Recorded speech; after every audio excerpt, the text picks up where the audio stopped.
साल बाद सूरज लौटा ईशा और आकाश की जिंदगी में दोबारा, वो भी एक दूसरे लड़के के साथ। गुलाब हवेली में आया सबसे बुरा दिन, जिसकी किसी ने उम्मीद भी नहीं की थी। कहानी शुरू होती है गुलाब हवेली से।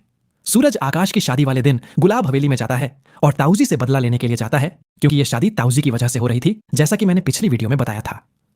इसलिए सूरज ताऊजी से बदला लेने के लिए आगे बढ़ता है, पर आकाश उसे गन दिखाकर रोक लेता है। और तब ईशा आगे बढ़ती है और सूरज को कहती है, पहले मैं एक गुंडे की पत्नी थी, पर आज से मैं एक आईपीएस की पत्नी कहलाऊंगी।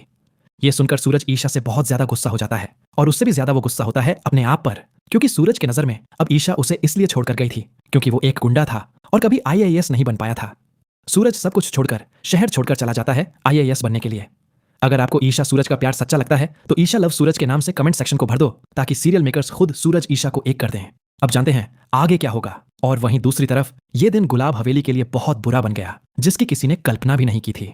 जी हाँ दोस्तों, वो दिन गुलाब सिंह की जिंदगी का आखिरी दिन होता है, क्योंकि आकाश उसी दिन गुलाब सिंह के सारे काले कारनामों की फाइल कमिश्नर को भेज देता है। और अनुराग गुलाब सिंह की सच्चाई जानने के बाद गुलाब हवेली छोड़कर वहां से हमेशा हमेशा के लिए चला जाता है अपनी बीवी के साथ। अब गुलाब सिंह अकेला पड़ जाता है और गुलाब सिंह को पुलिस अरेस्ट करके ले जाती है। और उसके बाद आता है कहानी का सबसे बड़ा ट्विस्ट, यानी कि 1 ईयर लीप की स्टोरी। अब हमें आगे 1 साल बाद की कहानी दिखाई जाएगी, और 1 साल बाद सूरज आईएएस का टेस्ट क्वालिफाई कर जाता है और एक आईएएस ऑफिसर बन जाता है, और पूरे 1 साल बाद वो फिर से लौटता है अपने घर। और तब तक गुलाब हवेली सुनसान बन जाती है, क्योंकि वहां पर अब सिर्फ ईशा रहती है अपने दुखों के साथ, और उस आस में कि एक दिन सूरज आएगा और मुझे अपने साथ ले जाएगा। और आकाश ने ईशा को कहा है, मैं तुम्हारे साथ फेरे तब तक नहीं लूंगा जब तक एक बार फिर से वो सूरज नाकाम होकर नहीं लौटता, क्योंकि सूरज ने आकाश को चैलेंज दिया था कि अगर तुझ में हिम्मत है तो 1 साल तक मेरा इंतजार करना, मैं आईएएस बन के ही लौटूंगा। और सूरज की ड्यूटी भी उसी पुलिस स्टेशन में लगती है जहां आकाश ऑलरेडी होता है।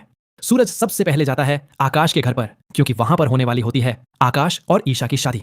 और हैरानी की बात यह होती है कि सूरज अपने साथ एक लड़के को भी ले आता है। सूरज को सल्यूट करता है और ईशा और सूरज एक साथ हो जाते हैं। ये मेरी कल्पनात्मक कहानी है, यानी कि फैन मेड स्टोरी है। अगर पसंद आई हो तो चैनल को सब्सक्राइब करे बिना मत जाना।